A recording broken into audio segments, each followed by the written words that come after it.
Hello po sa inyo mga kalingap, welcome back po sa ating YouTube channel, Kalingap JJ. If bago po kayo, palike, share na po, subscribe. So for today's vlog mga kalingap, yung request nyo na part 2. Kalingap. And syempre, kasama natin si Charmaine. Yun po ang mission po namin ni Charmaine. Ayan si Charmaine. Layo mo naman Charmaine, dito ka. So ang mission po namin ni Charmaine ngayon ay, ano nga? Magpa-party po ng kay... Oh, tapos pupuntahan po namin ngayon si El. Alam mo, yung bahay, di ba? Yung bahay ni El. Opo. So, ano po mga kanya, ito na yung part 2 na kay El. Interviewin po natin siya dahil po, yun, most requested po yun sa ating, sa part 1 kay El. So, let's go mga kalingap. Kuya, andun po si Elo. Dito po bagang inuupahan nilang bahay. Wow! Opo. Malaki din pala. Ang sabi niya po, baga ano lang daw po, kwarto lang daw po. Oh, kwarto lang. Ang beneficiary ko, lahat ko natatagpo ang naglalaba. Lahat na siya. El! You! Nice! Wow! Kumusta na, El? Ay ka nga, El. Hindi natin yung mic. Ay, kapit ano. So, lagay ko muna yung okay lang? Lagay ko muna yung yung mic para marinig yung boses mo. So, El, kumusta ka na? Okay lang po kayo. Okay lang din. Ito, natagpuan namin yung yung tinutuluyan yung kwarto na sinasabi mo. Ito yun? Apo. Grabe. And, sino kasama mo dito? Si ate ko po. Nasa si ate mo ngayon? Nasa palengke po. Malingki. So, kung na yan, yung manlalabhan mo? Damit po namin. Ang damit nyo, ikaw okay lang kahit maistorbo kita, Sige naglalaba. lang po. Napanood mo ba yung vlog namin? Vlog ko sa'yo, napanood mo? Apo, napanood ko. Kumusta? Nagbabasa ka ng comment? Apo. Puro positive nga po yun. Puro positive. Puro positive talaga kasi gusto kang makilala palalo daw. Kasi interested silang masyado sa kwento ng buhay mo. Actually, pagpunta nga namin sa'yo, limited lang yun, di ba? Kasi paggabi na rin nun, di ba? Paggabi na rin. And, ikaw pa din sa bahay niyo. And ito pala yung niyo, tinutuloyan, bahay. Ito yung parang sinasabi mo na apartment? Apo. Pero kwarto lang. Apo. Kasya kayo dito? Apo. Kasi naman po. Alam niyo mga kalingap, sa lahat ng beneficiary ko, like isa natatagpuan naglalaba. Si Cleo, nung pag-vlog natin, naglalaba, di ba? Tapos si Charmaine din, naglalaba. Ano yun? May yan? Yan din tulong mo sa kanila? Apo. May kita ka dyan, binibigyan ka? Apo. Binibigyan ka din. Magkano ang ang per laba mo? Ay, kasama na po yun sa pagbabantay. Sama sa pagbabantay. So ayun po mga kalingap ang nilalaban. Ito. So El, ano ba talagang mo? El talagang pangalan mo? Hindi po. Hindi. Albert po yung tunay ko pangalan. Alberto? Albert po. Albert. Albert ang totoong pangalan. Tapos, napunta ka kay ate mo kasi napunta ka dito kasi anong ang dahilan sa pag-aaral? Apo. Ba't wala dong school sa Zambales? Meron. Wala lang pong... Anong sadya mo talaga dito? Pinakasadya mo dito sa Daet? Mag-aral po. Mag-aaral lang talaga? Ba't walang kakayanan yung magulang mo para pag-aralin ka? Ba't ano bang trabaho nila mama mo? Nagbebenta pa ng isda. Nagbebenta ng isda. Si papa mo anong? Siya po yung nagkukuha pa ng isda. Parang naglalahod. Nag-ano? Lalahod. Yung nag-ano po sa dagat. Naglalaot. Opo. Sa amin po kasi naglalahod yun. Naglaot. Sa inyo anong Naglalaot po. tamo? Sabi Tagalog po kasi. naglalahod. Di Bicol ata kasi naglalahod. Okay. Parang yung tatay ni Carla. Di ba? Naglalaot. Yung isda tapos binebenta. Okay. Tapos sino kasama doon nila ng magulang mo sa Zambales? Yung mga kapatid po, yung 3 ko pong kapatid. 3 kapatid. Ilan nga kayo magkakapatid? 5 po. Pang ilan ka nga? Pang 3 po. Ay, pang 4. Sabi ko Tama, nakakalimutan. Pang 4 ka? Opo. Yung bunso, nasan yung bunso? Nasa Zambales. Okay. Yung panganay, babae. Opo. Tapos itong kasama mo ngayon, babae. Ito yung ano, yung panganay, pinakapanganay. Yung pangalawa, nasaan? Nasa Zambales. Yung balis din. Tapos yung pangatlo. Nandun din po. Okay. Ba't mas pinili mo tumira dito kasama si ate mo, hindi kasama yung magulang mo? Kasi po mas nabibigyan po ako ni ate ng sa pag-aaral. Okay. Mas natutulungan niya po. Gaano ba kakapos yung buhay mo dun sa Zambales? Buhay nyo? Gaano kakapos? Yung kinikita lang po ni Papa, pang sapat lang po para sa pagkain. Sa pagkain lang talaga. Tapos ang bahay niyo doon malayo, nasa parang Kabiasnan. Naglalakad ka papunta ka sa dati. Opo. Kailan ka lang dito? 2 taon ka pa lang, di ba dito? Magtatatlo na po. Magtatatlo na. Grade ano ka nagpunta dito? Grade 10. Grade 10. Kasi ngayon grade 12 ka na. Magka-college ka na. Dito ka na talaga magka-college. Wala ka nang balak bumalik sa Zambales? Bakasyon lang po. Ganun. Okay. Kuya, di ba sabi niya nag-aral siya dito ng grade 10. Parang nakita ko na siya eh. Diyan din po baga ako sa base. Nag-aral siya sa pinag-aralan ni Dara. Okay. Parang nakita ko na po siya dyan sa base. Si El? So, familiar ka Pamilya ko po. Kasi hindi ko lang po siya na masyado. Parang nakikita-kita ko na po ganun. Hindi mo siya naging kaklase? Hindi po. Po kasi, may kasama po yun, kapatid niya ata po yun. Katabing room lang din namin. Very small world pala. Kahit po yung ate niya, nakita ko na po yun. Familiar. Hindi ko lang po inano nung una. Familiar siya sa'yo? Opo.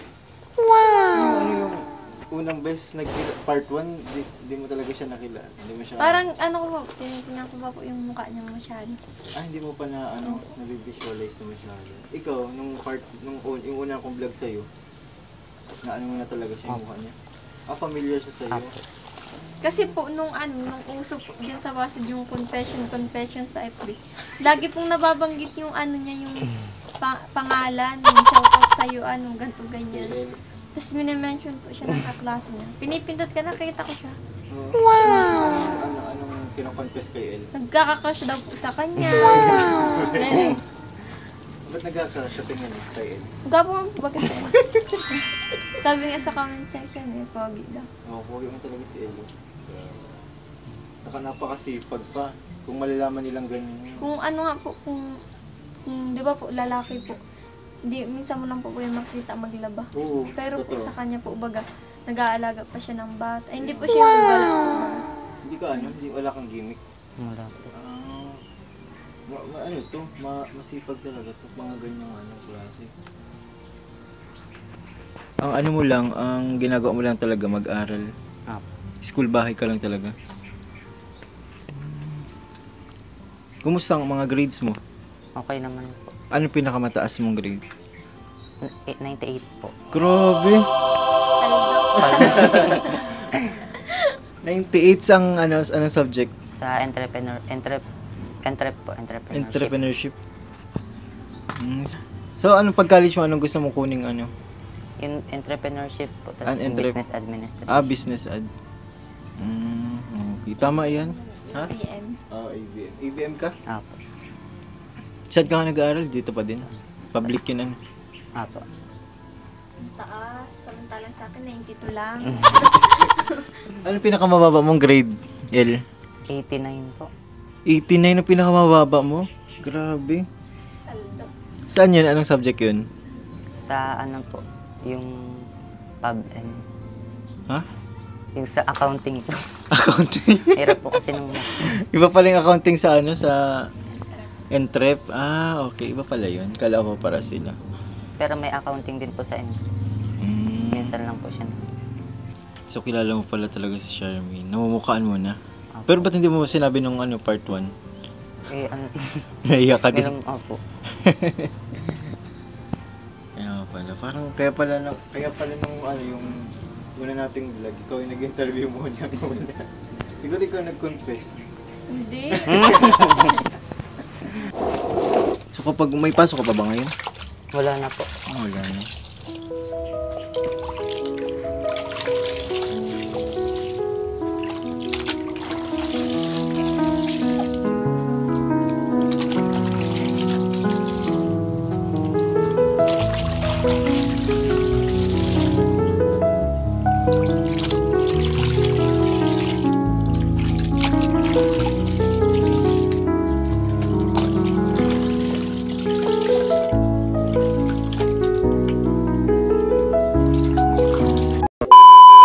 So, ano pinagkakaabalahan mo bukod sa pag-aaral, pagtutulong kay ate mo sa gawaing bahay, paglalaba, pag-alaga? Yun sa ano lang, pagbi-business po. Magbi-business yun lang talaga. Nagtitinda siya ng ng mini donut. Nakita ko sa FB. Ano, titinda ka hanggang ngayon? Nag-mini donut na po. Meron ka dyan? Wala po. Wala na, ubus na. Ubus na yung mini donut mo. Malakas ang benta. Apo. Kumusta yung feedback ng mini donut mo? Okay lang naman. Okay lang naman daw. Paano ka natutong mag-bake, mga ganun? Nanonood lang po. Saan? Sa YouTube? Apo. Bukod dun, wala ka ng hobbies, wala kang sports. Wala po. Wala kang sports? Sadyang lang talaga. Pagtulong lang talaga sa ate mo, sa mga ganyan. Pero naranasan mo magsali para sa mga sports, basketball, volleyball, badminton, chess. Ang usually sa mga ganyang sitwasyon, mga matatalino, chess yun eh. Chess. Ganyan. Nasubukan mo na? Hindi pa. Hindi pa. So ito pala hindi man sa pero gusto kasi pakitang mas makilala and mga viewers gusto kong i-grant yung request nila kasi syempre yung mga viewers natin malaking tulong yun sa mga binibigay natin sa di pag-skip ng ads pag mamarathon. Gusto kong i-grant yung yung request. Maitanong ko lang na ano ba yung klase ng buhay mo dun sa Zambales kaysa dito? Mas mahirap ba doon? O mas mahirap dito sa diet? Kasi malayo ka sa magulang mo, di ba? Mas mahirap po yun kasi puro po kasi puro po gulo. Puro gulo doon. Nag-aaway po kasi yung mga parents. Anong mga problema? Kung okay lang. Nag-iisip. Ano yung pinaka mahirap na problema na hinarap niyo doon? Pinaka worst na problem na kinaharap niyo? Nung nandun pa kayo, nung nandun ka pa. Tawa po. Asawa. Ba't may si papa mo? May ibang Si mama po yung may iba tapos dinadala niya po sa may bahay. Sa bahay niyo? So nawi-witness mo yun? Oh. Ano nararamdaman mo? Na gano'n ang ginagawa ni mother mo? Kakainis. Nakakainis. So simula nun nagtanim ka ng galit sa mama mo? Opo. Ano ba yun? Naging Ano na lang po siguro yun. Kaya po siguro lumipat po kasi dito kasi kumbaga po mas parang di po ko priority ng parents ko po. Hindi ka din priority ng parents mo? Kasi mas inuuna po nila yung kuya ko po. Mas paborito po nila yung kuya. May favoritism. Ba't ano bang kakayanan ni kuya mo na wala ka? Sa tingin mo? Saan siya lamang? Siguro po kasi mas po si kuya. Kuya. Oo. Tawag dito. Mas mapakikinabangan po siya ni papa po kasi magkaiba po kami ng kakayahan po. Magkaiba ng kakayahan? Kumbaga po sa may bahay lang, sa bahay, gawaing bahay po kayo. Si kuya ko po, masasamahan po niya si Papa sa paglalaot. Okay. So, kahit isang beses hindi ka sumama sa laot? Hindi po. Hindi. Bakit hindi ka sumama kahit isang beses lang? No, hindi ko po kaya. Hindi mo kaya. Natatakot ka sa tubig. Kasi pag Nakakahilo natry din. ko na yun eh. Natry ko na po yung magsama pag yung naglalaot niya. Mahilo siya. Pag tinitingnan mo yung dagat, nakakahilo. Tapos nagsasabay pa yung init. Tapos feeling mo palaging nagan kasi yung ano. Tapos minsan pag naghihila sila ng ano ba yun? Lambat. Minsan walang nakukuha. Mahirap po. Mapagod sa ganito. Nung isang ganun nga po ako, masakit sa ganito. Balikat. So, hindi mo pa natatry yun? Pero gusto mong itry yun? O ayaw mo talagang Hindi. ano? Mahirap po kasi talaga. Mahirap talaga. So, saan ka nagbase na nasabi mo mahirap? Dahil sa nakikita mo kay Papa mo, nahirap siya. Kumusta man yung pagkukuha niya ng mga isda? Minsan po, wala pong nahuhuli. Minsan walang nahuli. Siyempre kapag walang nahuli, mainit ang ulo. Tapos nabubuntungan ka ng galit minsan. Yun ang mahirap eh.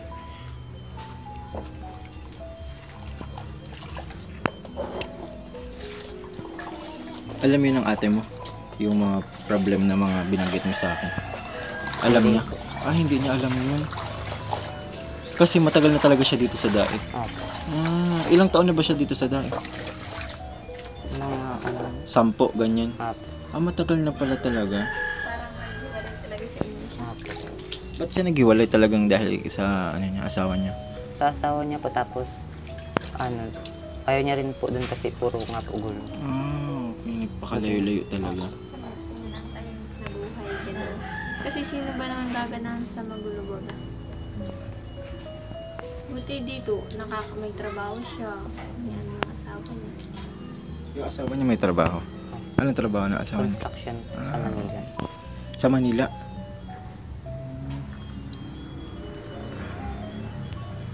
So ikaw, gusto mo pang bumalik sa Zambales? At magtira na dun? Or, siguro itong mga kalingap talagang nakaranas na to ng trauma. Patong-patong talagang problema pag doon ka nakatira. Ilang taon mo yung tiniis? Simula nagkamuwang ka? Opo. Kasi simula po nung naghiwalay si Papa, wala na pong nakitira na lang po kay tita. So ngayon sa Zambales, hindi na sila magkasama sa isang bahay, si mama papa mo? Okay. Si papa mo may ibang asawa niya? Opo. Para sila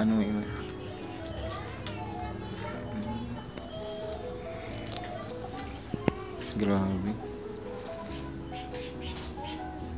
Kumpleto sana kayong pamilya kung walang ganun. Sino ba nauna, yung mama mo? Mama mo talaga yung Opo. Kasi po, naiinggit po yung tita namin sa kanila, tapos lagi pong inaaway ni tita. Naging away ni tita mo sino? Mama po. Bakit?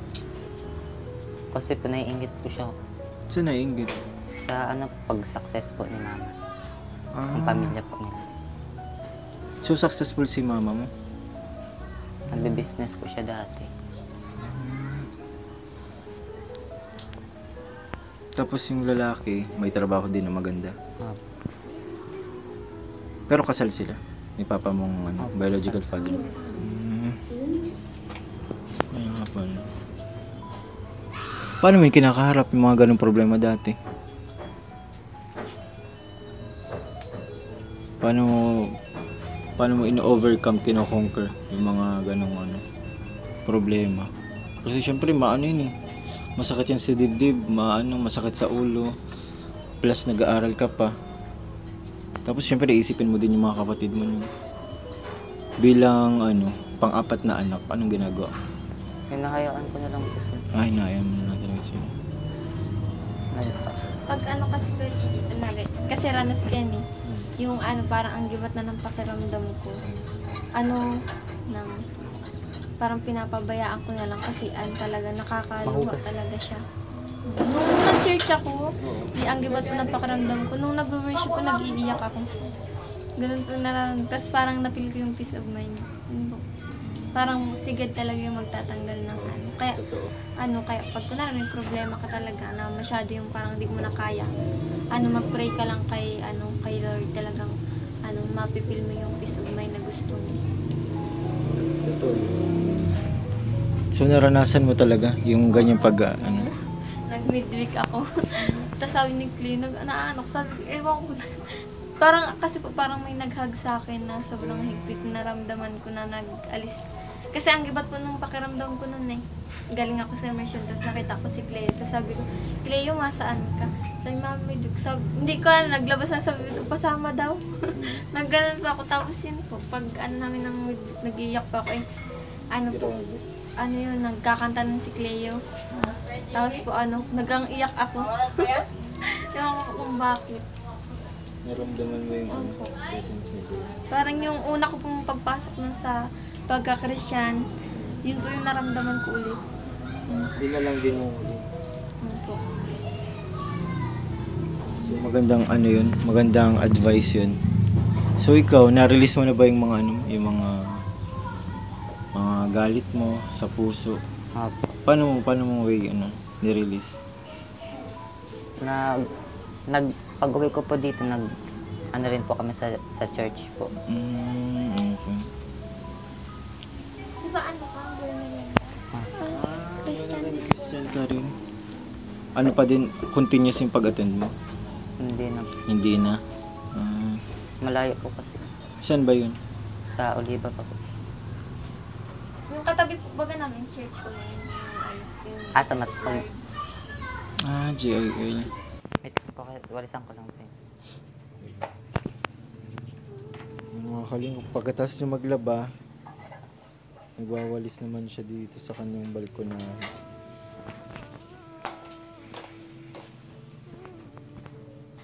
Mas comfortable ka dito sa dito sa Daet kaysa sa Zambales. Mas banayad ang mo dito buhay.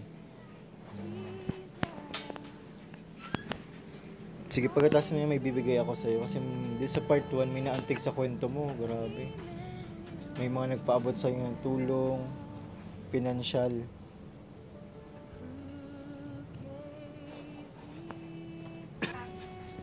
So yung mga kalingap, dahil wala tayong stand, dito na lang tayo sa balkonahe ni nila El. And syempre, El, thank you sa sa oras kasi kahit busy ka, lapit-lapit ka dito, baka mawala ka sa frame. So kahit busy ka, ayun, binigyan mo pa rin kami ng time para kausapin ka. Okay lang naman. Baka kasi nakaka-guilty, baka kasi nasa isip nila, naglalaba-laba ako, tapos abala tong mga hindi. So, dahil nga, nagbabasa ka ng comment, di ba? Sabi mo kanina, ang daming naantig sa kwento mo. Grabe. Gusto nila ng part 2. Nakikita mo bang comment nila? Part 2 daw. So, anong feedback mo din? Masaya ka naman. Nakikita nakita yung pagiging totoo mo daw tapos masipag. Kasi sabi nga nila, yung kwento mo daw sa buhay kakaiba. Kasi nga, nagbebenta ka daw ng turon. Tapos, minsan lang wala. Ikaw, may nakita ka na bang nagbebenta ng turon lalaki, tapos estudyante? Tapos, pogi pa. Di ba? Aray mo. Grabe. So, ito may nagpapabigay ng 1, 2. So, ito mga kanipa nagpapabigay po. Tito from HK, 1,000. Ayan. Yun na po. Ha? Ayaw tanggapin. Nagbigay na po kayo sa akin ng nakaraan. Ano sabi mo? Nagbigay na po kayo sa akin ng nakaraan. Grabe, nagbigay na nung nakaraan. Meron pang tira yun? Meron pang tira? Wala na? Pinambili ko po nung sa Minidon. Nang ano? Pinambili ko po nung sa Minidon. Ginawang pampuhunan. Ang galing naman mga kalingap, ginawang pampuhunan. Tapos ayaw pang tanggapin mga kalingap yung in-sponsor na po. Hindi, para sa'yo talaga to. Kay Tita from HK. So, tanggapin mo na. Tanggapin na. Tinatanggihan mo mga kalingap ang blessing. And kay Ate Gara, ayan, 1K din. Thank you po. Ayan, 2K para sa iyo. Tapos, may nagpapabigay din kay Charmaine. Galing kay, kay Tita Catherine Salvador. Yan po, 500.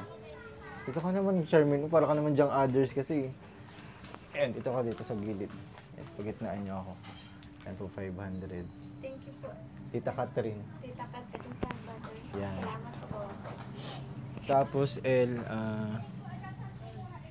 anong gusto mong sabihin sa mga nagbigay sa'yo? At bakit ayaw mong tanggapin yung pinapamigay niya?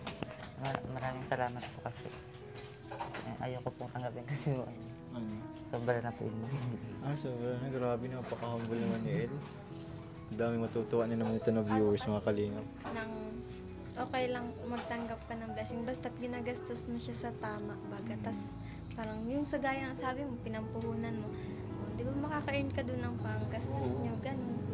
Kumusta pala yung pag mo dun, lumago yung yung 2K? Yung 2K naging ilan? Magkano ba puhunan mo muna dun sa mga mini donut na yun?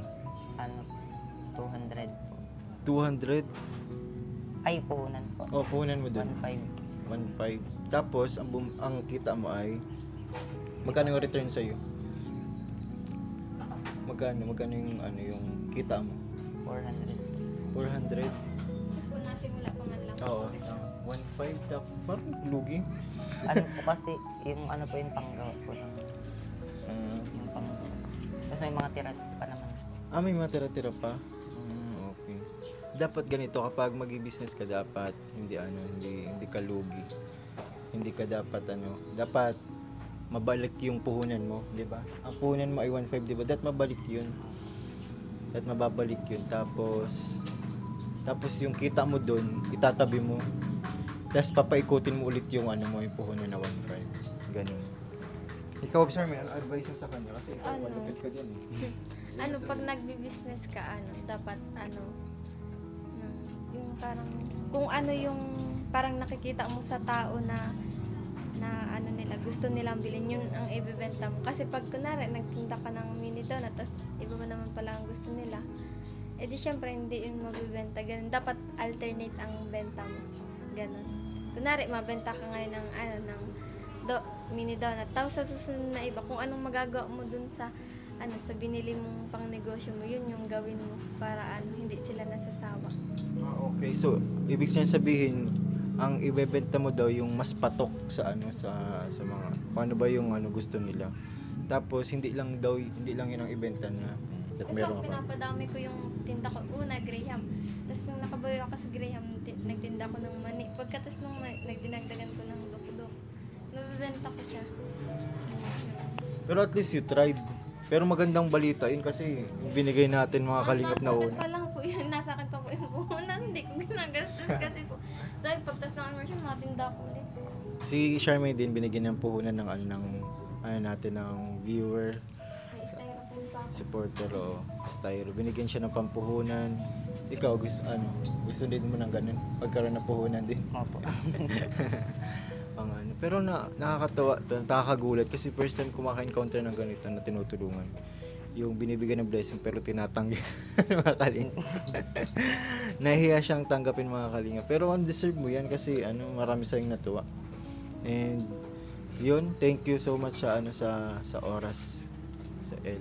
And yun po mga kalinga, sa mga gusto magpaabot kay El po and kay Charmaine. Siyempre, kasama po natin si Charmaine, ang masipag na kasamahan po natin pag-scout at pag lilibot-libot po dyan, pagsasama sa ating mga iba pong tinutulungan. Si Charmaine po lagi po nakakasama. And sana makasama din natin si El sa sunod kapag malaki na tayo.